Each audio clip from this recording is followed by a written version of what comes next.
Okay, for our next recipe, yes, I've got some dry turkey. So there wasn't a lot left from our Christmas Day celebration. because I'm sure it was delicious. Yes. And irresistible. And then some roasted vegetables. Cool. So you've got some sweet potato there. Yes. Awesome. And some quinoa. So we did a bit of a salad. This was left over. I'm quite keen on the quinoa, so Yeah. I'm glad you got that. That's good. Excellent. Excellent. And some baby rocket. Cool. Okay. Yeah. So we've got a fair few kind of fresh, salady type ingredients. Yeah. So I think we turn this into a turkey salad. Okay. Done. Okay. So let's get right into it. We've got some spring onion as well, and I like to think that the basis of any salad is some form of onion, whether it be spring onion, Spanish onion, shallot, something that is going to lift it and give you the acidity that you get from an onion, as well as a little bit of the bite. I'm an onion fan. I like tubers. Yeah. Never played one myself, but I seem to like to include them in recipes. So in terms of how you cut this, it's up to you. I like to cut it on a little bit of a slant and finely, obviously. What you want to avoid are big chunks of onion, and you also want to avoid cutting your fingers. So they're the two pressure points of this dish. So I noticed you're not throwing away much. I mean, you can use all of this white. 100%. The white bit is actually what you want to use on a spring onion or on a leek. A lot of people think that the green stuff's the good part, but that's actually the part that's got the least moisture in it and the least flavour as well. That's the sweeter part, because that's at the root, that's the baby. Yeah. Delicious. Okay. Yes, so we want to keep that. And as we get towards the greener part, you can use that up to the point where it's just a bit like that. And this can actually just go straight into any sort of stew or casserole. Okay. Don't throw it out. Use it. So we're going to keep chopping that up. Do you want to chop that for me? Sure, certainly. Excellent. Or in fact, while I'm chopping, I'm going to get you to shred the turkey, because we've got some nice big chunky bits there. But for a salad, you want bite-sized pieces. So just shred. You can shred with a fork, or I'm a big believer in hands-on kitchening. So get your kids to do this and just shred it like that. Easy. Little and they don't all have to be a uniform shape either. You want some organic little shapes in there. Whack it straight into that bowl. That's not our serving bowl. The way that I like to work a salad is to have the bowl that all the ingredients go into, and that's also your tossing bowl, basically. You toss everything through and then you present it onto a different plate. So the way that you're shredding that, I noticed that you're going with the natural grain, and that's exactly what you want to do. You want to kind of release the fibers of this protein. Any sort of meat that you shred will absorb sauce really nicely. So if you say have overcooked a meat and it's really dry, best thing is to use a fork and just shred at it, and then it'll kind of absorb the juices, and in this case our dressing, and be delicious again. Okay, so I'll finish off the spring onion, and while I'm doing that, what I'm going to get you to do is a really difficult job. Are you ready for it? I'm ready. It's really hard. Yeah. You sure? Yeah. Okay. I need you to take these already roasted, delicious caramelized vegetables and put them in the bowl. Are you ready? Do you think you can handle it? I think I can do this. I'm pretty sure you can do this. All right, so pop it in there, because that's the best part about roast veggies. They've already got all the flavour, especially if you've roasted it with some gorgeous sea salt, some olive oil, you've caramelized it. That's all Maillard reaction right there. That's when the sugars react with heat, and that's where the deliciousness comes from. So if you've already roasted the veggies, that's half your job done. That's flavour in your salad. So look at that. That's already, I would eat that. I'm getting a little bit, I can't wait to eat this. Okay, so we better hurry up and finish. Okay, so we get the spring onion in there. Again, the spring onion, the other great thing about it is colour, because you want to be thinking with a salad, colour, texture, flavour. So we've got all different colours coming through, and of course from a health perspective, the more colours you put in your diet, the more nutrients you're getting. So that's why, you know, you've got the beta carotene in the sweet potato, or you've got some of those the enzymes in spring onion, which are really going to really help your skin pop. Basically.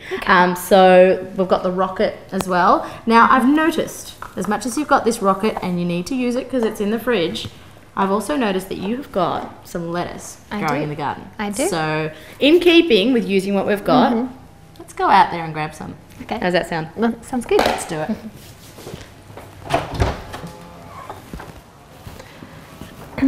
Cool. So come across to my garden. I've got some parsley here, I've got some lettuce over there. Fabulous. So just pick whatever herbs you think we might use. Excellent. And I guess that's the best part about having a herb garden is that you can, based on the recipe, just choose what you want. So we've got some variegated thyme here, a lemon thyme by the looks of things. Ah, amazing. Okay. I get very excited with herbs. So we'll grab that. And I think a lot of people get daunted by the idea of having a garden, but it's actually pretty easy to do. Yeah. Do you look after your garden with much sort of excess? Really just let it go and let it be wild as it should be. And it's pretty low maintenance. Totally. And it's a lot cheaper too, let's face it. Let's face it, Yeah, totally. Expensive. It's expensive, and this is a lot better for the environment. Yeah. Too. So And no waste. no waste. Yeah. Let's get in there and pop that into our salad. So I'm quite proud of our lettuce. Yeah. We have sufficiently decimated your entire lettuce plot for these, but it's fabulous. And it's just what we need. And what is that? Got our herbs. Okay. Freshly picked. Fabulous. Good. And what are we using in the salad? So far This is we've a pop added quiz. I didn't tell her I was going to do roasted this. vegetables, Excellent. quinoa, Yes. and some leftover turkey. Fabulous. So now the lettuce that we're using all different types of lettuce, all different colours. Make sure you spin this or at least sufficiently dry it, because if your lettuce is super wet, then you'll actually find it quite difficult for the dressing to stick to it, because the oil will just slip off the water. So if you wouldn't mind just drying that off a little bit. No worries. That'll be fabulous. And while you do that, I'm going to pick the herbs into it. So the key, I guess, with adding herbs to a salad is, again, think about complementary flavours, think about complementary textures. If you are confused as to what goes with what, search it on the internet. Or you can start out by thinking about regionality. So, for example, in Italy, they might have rosemary, they might have a little bbit of, say, parsley, they might have some, what else would they have as Italian herbs? They might have Oregano? Yeah, they would have oregano for sure. All of those things would go together, as opposed to, say, then adding coriander, which would be more of a Middle Eastern or, let's say, an Asian ingredient. So yeah, that's how I like to think about it. Regionality, seasonality as well. So rosemary is more of a hardy winter herb, whereas something like dill tends to be more of a sort of summer, like the finer herbs tend to be summer herbs. Yeah, so knowing the seasons, I guess, is pretty important. And exactly. we've sort of fallen out of touch with that sort of information. We have a little bit, which is really interesting because we live in the information age, so you'd think we'd know more about it. Yeah. But I guess that people just don't access the information that's there. So if you are confused, there are plenty of resources. Check them out if you're curious. Now, curiouser and curiouser, there's variegated lemon thymes going in. It smells awesome, doesn't it? And it gives that acidity in that smell, and I think that it's going to harness the power of the lemon zest. Did I tell you we're putting lemon zest in here too? Again, yeah. It's the power of the lemon zest. Goes in everything. It's great. Can I do that for you? Yes, please do. Zest away. Now, so what did we learn about using the zester? Do it upside down. Amazing. Get it done. Nice. We are learning. I feel like I've learned a lot about your lettuces too.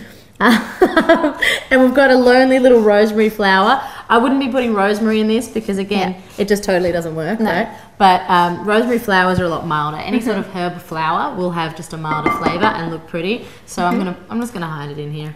Someone's gonna find it like a little Boxing Day surprise. Now, so we've got all of that going on. We've got some quinoa. You know, I think this bowl's a little bit small for all these ingredients. We might have to find a bigger one. So we've got this big bowl and we've popped everything in there. And again, this is a matter of just putting in whatever you want to put in there. I love quinoa, so I'm going to put a lot in there because this is basically, it's going to be like a lunchtime dish. Yeah. So I feel like the puffs are kind of like dessert or a Danish breakfast, and this is the lunch aspect. And I guess that kind of bulks it up a bit, makes it a bit more substantial. Big time, definitely. Okay. And quinoa is a super grain, or it's actually not even a grain. It's a legume, but which for those people who I guess are a little bit wary about their weight, perhaps quinoa is a really good option because it tastes great. It's really nutritious and it's really high in protein as well. So if vegetarians it's fantastic for them. So I noticed we have the dried cranberries left over from Christmas Day. I was saving them for later. How are you going to incorporate this into the salad? It's another difficult one. It's quite technical. You've done this before, so I have faith. So sprinkle in? Yeah. That's all you have to do. Because you can see we're building colour and texture. And speaking of colour and texture, something else that we can... It looks really good, doesn't it? And really Christmassy as well. And I think turkey and cranberry are just the perfect match together. The other thing that you can pop in there are some nuts of some description. Nuts to salads just work. It's like peas and carrots, really, because it gives you the crunch factor. And if you don't have a mortar and pestle... Good idea. Yeah, and this is another job that kids can do really easily, clearly. And they can make a bit of a mess. You've got to make it fun, don't you? Make it fun. Yeah. Make them feel like they're doing something naughty. Now, all right. It's looking really I'm good. proud of it. Fantastic. So the last thing that we need to do is actually pop in our dressing. And I'm not going to put the dressing into the salad because as soon as you put oil with lettuce, what happens? Sad lettuce. Sad lettuce. We don't want that. So instead, we're going to keep the dressing separate. And as we serve it up, people can dress it themselves, or we can perhaps dress a smaller size. And this can stay in the fridge for a couple of days, really. It really can. It just, I guess, it depends on how hardy your lettuce is. If it didn't have lettuce in there, it would certainly stay for about 3 days. So keep your dressing separate from the salad? Separate dressing. Yeah. Definitely. Okay. So let's get some dressing going. Got a bottle, let's use it. Yep. So olive oil is essential for the dressing. I'm using a nice local Victorian olive oil because I love to use local ingredients where possible. So something like the cobram is really fun to use, really easy. With olive oils, they do have a shelf life. So you're actually better off buying a bit of a smaller bottle if you don't tend to use a lot of it. Or I've got a separate oil for dressing as I do for cooking. So it just kind of think about...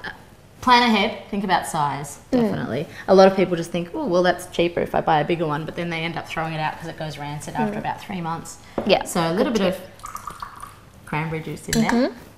Look at that. So you can see there, that's the liquid at the bottom, that's water, or cranberry juice in this case, which is mainly made up of H2O, and the olive oil. So it hasn't yet emulsified. The emulsification process happens when you whisk it. Okay. Yep. Whiskey business. So in the interests of using what we've got, we've also got that cranberry sauce. So we're going to pop a little bit of there in as well and continue our exploration of fluid dynamics before we emulsify it all. Okay. So check it out. You got like a nice little olive oil sunrise in there. And now we're going to emulsify that into a dressing, which basically just means whisking it around. And what you're actually doing is that you are combining, basically, you're breaking up all the molecules and you're actually thickening them by breaking up the oil and water molecules. Yep. And we're going to basically get in there and toss everything up with our nice clean hands. Yes. Again, get the kids Getting to all do those this. bits of turkey. Yeah. Combining it all together, because there's nothing worse than leaving all the heavier ingredients at the bottom. Look at all that turkey and all the spring onion. That's why you want a nice big bowl, because otherwise this is going to go all over the kitchen bench. Now, ooh, see, rogue lettuce leaf. Oh, they're getting out. Now, so we'll get, let's say, a nice handful of all the ingredients, whack it in this bowl here. Oh, amazing. Dress it up. Lots of dressing. It's good. And I think a lot of people are scared of dressing because they think that it's got a lot of nasty bits, but that's the best part about making your own dressing. You know what's in it. You know what's in it. It's just olive oil, some cranberry sauce, and some cranberry juice. My dressings just tend to be lemon juice and olive oil. That's all that, because it helps to sort of just release the flavours that are naturally in the food. Bit of salt, bit of pepper. Yep. Bit of fork, bit of knife. Cool. So, awesome. And the salt. Fabulous. Now, salt is something that a lot of people are scared about adding to food. They think there are lots of nasty bits in there, but salt actually helps to release flavour. And back in the day, salt was used to preserve stuff. So if you salt your dish, then it's actually going to keep better than if it's not seasoned enough. So Let's grab a fork and try this. I Yeah. really can't wait to try it. Looks delicious. You roasted that turkey so well. I can see. It's just splitting. I often think of salads as a bit boring, but this is not boring at all. Not boring. It's not a boring salad. It's an exciting salad, and it's something that would make a fantastic lunch for work. Do you mind? Mid-work. Do I mind? I would love for you to try it. What's the verdict? It's really, really good. Yes! Awesome! Okay, I'm grabbing your phone.